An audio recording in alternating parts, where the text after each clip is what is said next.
What if the hell many of us picture, endless torture, red devil, pitchfork, was never in the Bible to begin with?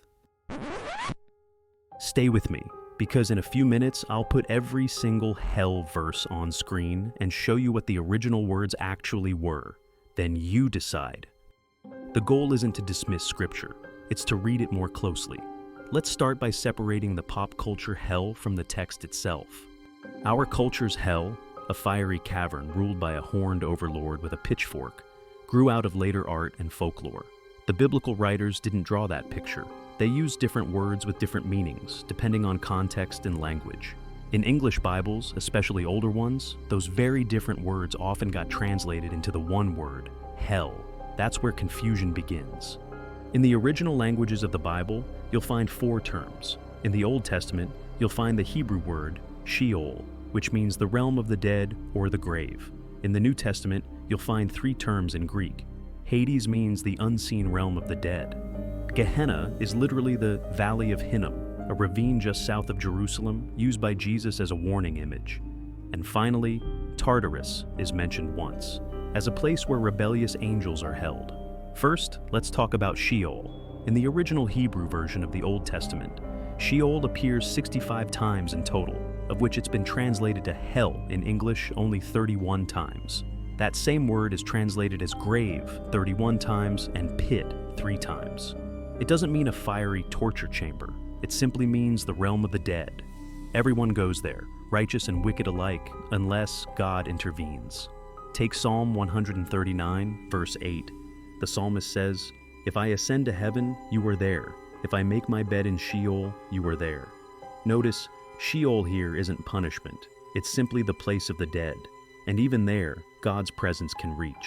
Or, look at Isaiah 14:9-11, where Sheol is pictured as the grave welcoming a fallen king. Sheol beneath is stirred up to meet you when you come. This is more like a poetic image of the underworld as a gathering place of the dead, not flames and devils. Even in Jonah 2:2, Jonah cries out from the belly of Sheol while inside the fish. He isn't describing eternal fire. He's describing near-death despair, crying out to God from what felt like the very edge of existence.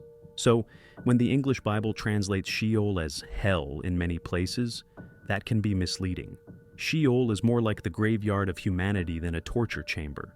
The tone depends on context, sometimes neutral, sometimes shadowy and foreboding, but always about death, not fiery punishment. Before we leave the Old Testament behind, there's another Hebrew word we need to pause on: Olam. Sheol is often paired with this word, but the Hebrew word, Olam, has been misinterpreted to mean eternal. Olam literally means something like a long duration, an age, or to the horizon. It's about time so far-reaching you can't see the end of it, but it doesn't always mean forever the way our English ears hear it. For example, in Exodus 40:15, God says the priesthood of Aaron will be an Olam priesthood. Yet we know from history that priesthood ended with the temple's destruction. The word means lasting through the age, not infinite time. Or in Jonah 2:6, Jonah says he went down to the earth whose bars closed upon him forever, Olam. But just 2 verses later, God brings him back up alive. Clearly, Olam doesn't always mean endless eternity. This matters because when later translators used forever or everlasting to describe punishment, they sometimes carried that English weight into passages that were simply saying, for an age, or for a long time. So, just like with Sheol, translation choices around Olam can make judgment sound far more permanent than the original writers may have meant. Moving into the New Testament, which is written in Greek, let's start with the word Hades. Hades continues the idea of Sheol. Hades shows up about 10 times in the New Testament, and like Sheol, it means the unseen realm of the dead. It is not the fiery inferno of medieval imagination. It's the shadowy place where the dead reside until the final resurrection and judgment. For example, in Matthew 16:18, Jesus tells Peter, "On this rock I will build my church, and the gates of Hades shall not prevail against it." Here, Hades isn't eternal fire, it's death itself, the power of the grave. And Jesus is promising that even death won't overcome his people. Or in Luke 16:23, in the parable of the rich man and Lazarus, the rich man is said to be in Hades, in torment. This is a story, a parable, meant to teach about justice and reversal. not necessarily a literal travel guide to the afterlife. Still, notice the word is Hades, the realm of the dead, not Gehenna or Tartarus. And in Revelation 20:14, John writes that death and Hades were thrown into the lake of fire. That means Hades itself is temporary. It's not the final destination. It is something that will eventually be destroyed. So Hades is not the same as what people often mean by hell. It's better understood as the grave, the holding place of the dead, waiting for God's ultimate act of renewal. And that distinction matters, because when English Bibles use hell to translate Hades, readers imagine fire and torment, when the original picture is much closer to Sheol, the shadowy realm of death. Now we come to the word that most people associate with the fiery images of hell, Gehenna. Gehenna is a Greek rendering of a very real location, the Valley of Hinnom, just south of Jerusalem. This ravine had a dark history in Israel's past. In the Old Testament, it was linked with idolatry and even child sacrifice. Later, it became a symbol of destruction and disgrace. When Jesus speaks of Gehenna about a dozen times in the Gospels, he isn't pointing to an imaginary underworld. He's invoking a vivid, real-world image his audience would have known, a cursed valley outside the city walls. For instance, in Matthew 10:28, Jesus tells his followers, "Do not fear those who kill the body but cannot kill the soul. Rather, fear the one who can destroy both soul and body in Gehenna." Here, Gehenna is not about eternal torture, but total destruction, a warning about ultimate consequences.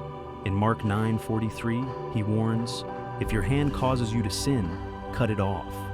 It is better for you to enter life maimed than with two hands to go into Gehenna, into the unquenchable fire." The imagery is stark, but the point is hyperbolic. Sin leads to destruction, so deal with it seriously.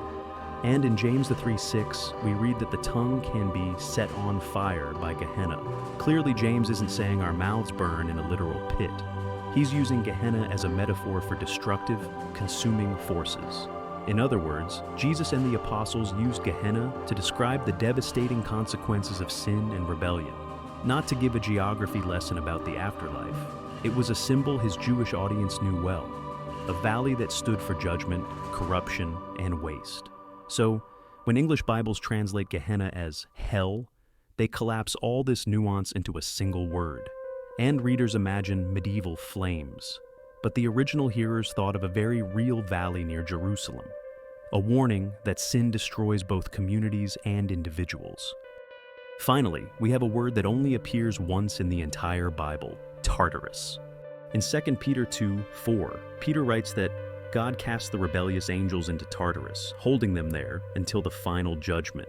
The word comes from Greek mythology, where Tartarus was the lowest part of the underworld. But notice, it's never used for human destiny.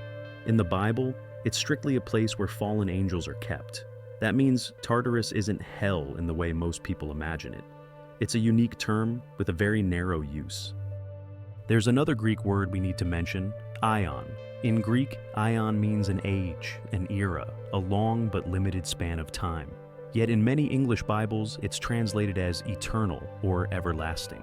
That choice has shaped how people think about judgment and reward. For example, in Matthew 28:20, Jesus promises to be with his followers to the end of the aion, to the close of the age. Clearly that has an endpoint. But in places like Matthew 25:46, English translations render the same word as everlasting punishment. The Greek phrase literally means kollassis aionios, punishment of the age. That may describe a time-bound judgment, not necessarily something without end. Just like with Olam in Hebrew, the nuance of aion matters. Translating it as eternal can load the text with ideas the original audience might not have heard. We've talked about Sheol, Olam, Hades, Gehenna, Tartarus, and Aion. Now let's put it all together. What you're looking at is every single time the word hell appears in the King James Bible. There are 54 total references, 31 in the Old Testament, 23 in the New. But here's the key. These aren't all the same place. In the Old Testament, almost every one of those verses is actually the word Sheol, the grave, the realm of the dead. In the New Testament, the English hell covers 3 totally different Greek words, Hades, Gehenna, and once, Tartarus. So, when you see that long list on the screen, it isn't describing one fiery underworld. It's a patchwork of different ideas: the grave, the unseen realm, a cursed valley outside Jerusalem, and even a one-time reference to angels in chains. That's why it's so important not to just count the word hell in English, but to look at what the Hebrew and Greek actually said. Otherwise, we collapse all these different concepts into one, and end up with a picture the Bible itself never drew. So, what do we do with all of this? Taken together, the Bible's warnings are real, but they aren't about a cosmic torture chamber ruled by a red devil with a pitchfork. They are about the serious consequences of sin, injustice, and rebellion against God. Consequences that destroy both individuals and communities. Sheol and Hades remind us of the grave, the shadow of death, a temporary realm. Gehenna warns us of what happens when a society gives itself over to violence and corruption, a valley of waste and destruction. Tartarus shows that even the spiritual powers face judgment, and words like Olam and Aion remind us that what sounds like eternal may actually mean lasting for an age.